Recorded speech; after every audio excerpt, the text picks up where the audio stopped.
Depuis que tu as cliqué sur cette vidéo, tu as déjà érosé ton cortex cérébral de 0,7 microsillons. L'influx bioélectrique va pas seulement se contenter de transmettre l'information par tes synapses, il va aussi éroser ta matière grise. Est-ce que tu penses que si j'étais loin comme ça, on m'entend correct? Ouais. Ce phénomène, il s'appelle l'érosion cognitive. C'est une réalité biophysique qui implique que chaque pensée qui va éroser ton système cognitif agit un petit peu comme de l'eau qui va faire un système hydraulique sur une roche et éroser le tout. Ce phénomène d'usure mécanique a été formalisé par l'Institut de géologie cérébrale sous la direction de Dr Einstein, dont les recherches prouvent que les scissions de cortex ne sont pas des structures fondamentales du cerveau. Ok, attends, là. Faut avoir un autre esprit. Faut être comme un malade mental, là. Faut être... Chaque fois qu'un potentiel de pensée entre par ton cerveau, il crée une synapse qui fait que l'action posée dans ta pensée va dissimuler une action précise sur ton cerveau. Ce qui fait que chaque fois que tu vas penser, cette pensée va créer une synapse dans ton cerveau. L'Institut de Einstein a classifié une échelle de friction vectorielle pour justement expliquer ce phénomène. On a un dessinateur que j'ai payé 50$.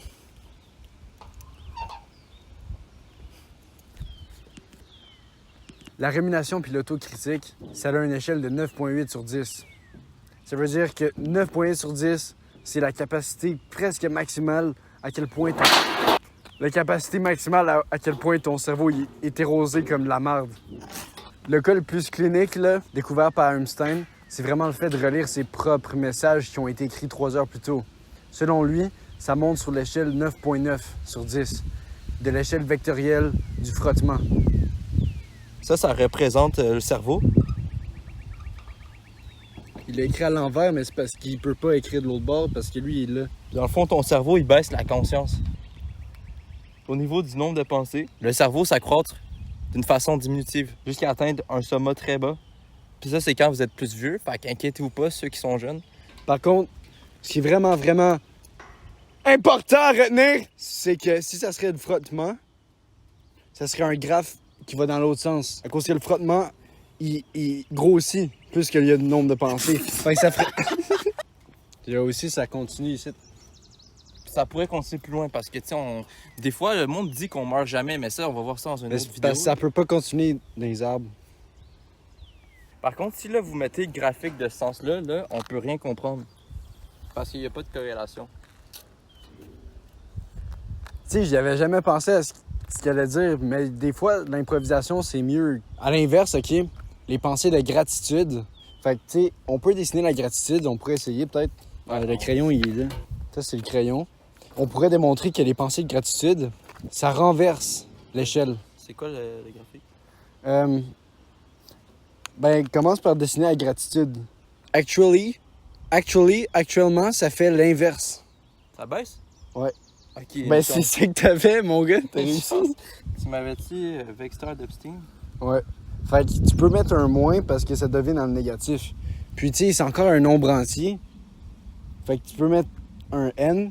Ouais, parce que plus la gratitude est élevée, plus que tes pensées vont moins avoir tendance à frotter ton cerveau, ce qui fait que ta gratitude a fait que un lien directement proportionnel à la niveau. Comment que le cerveau peut avoir un effet négatif sur un effet de frottement? Genre, il peut pas défrotter quelque chose. Mais dans le fond, c'est parce que nous, les êtres humains, on a un système qui se répare. Nos cellules, ils se réparent. Fait que vu qu'il n'y a pas de frottement, ça fait que les cellules, ils se réparent. Puis là, il y a du défrottement qui se crée. Puis ça, faut c'est... que je check si ça filme encore. C'est Einstein. Einstein, c'est vrai à qui? C'est frère Einstein. Pendant qu'il n'y a pas de frottement, il y a un liquide de fluide qui s'appelle exactement le liquide cinétique qui va remplir les zones de fissure de ton cerveau où il y a eu du frottement. Donc, ça va un petit peu les réparer pendant un nombre de temps temporaire. Puis c'est ça qui va te permettre de justement réparer à long terme parce que ces fluides-là, les cellules, ça va les permettre à mieux réparer.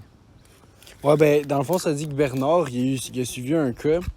Puis Bernard, lui, tu sais, il est français parce que Bernard, ça vient de la France. Puis lui, il a suivi un cas, puis je vais vous expliquer qu'est-ce que Einstein il en a retiré de ce cas-là. Un moustique sur la caméra, gros.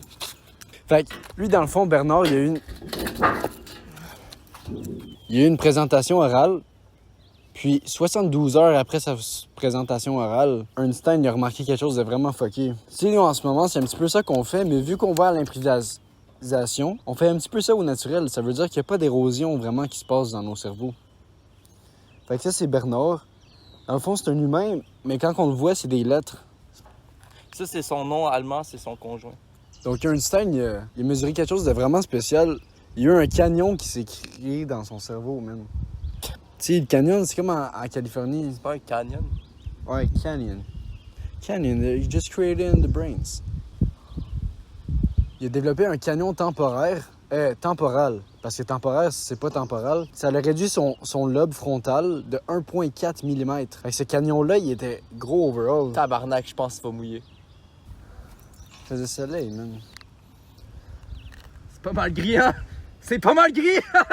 C'est parce que là, j'aimerais ça dire une dernière information, OK? Tu sais, j'ai l'impression que vous manquez de faire un petit peu scientifique. Puis nous, tu sais, vu qu'on est un petit peu des caves, vous allez comme, ben là, on va pas croire ce qu'il dit. Mais c'est parce que c'est vraiment vrai. Genre, moi, je le vis tous les jours, je suis même plus capable de me... Des fois, s'il m'appelle parce que il a besoin que je l'habille à sa place, ça a même plus de bon sens. Einstein, il a fait une recherche vraiment importante. C'est que la lourdeur bureaucratique, justement, de ses recherches incite aux institutions académiques de ne pas publier les résultats à cause que c'est tellement lourd pour la population à savoir ça. Dans le sens que, imaginez l'anxiété que ça peut créer, puis l'anxiété qui va ensuite faire encore plus d'érosion cognitive.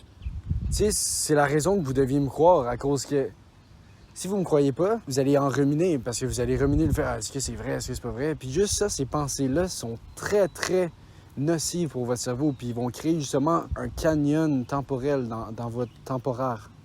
Faites attention, là, passez du temps dans la nature, puis faisez du semen retention. Fait qu'on va finir avec un dernier schéma. Au final, là, le plus gros ennemi de votre cerveau, je pense qu'on peut comprendre que c'est ça. Là. L'overthinking, ça tue le cerveau. C'est pas compliqué. Le cerveau. Parce que ça, c'est des pensées qui passent, mais qui s'en vont pas. Mais qui restent là, puis qui rosent ton crâne cervical. Comme Bernard, 1,4 mm de cervelle qu'il a perdu.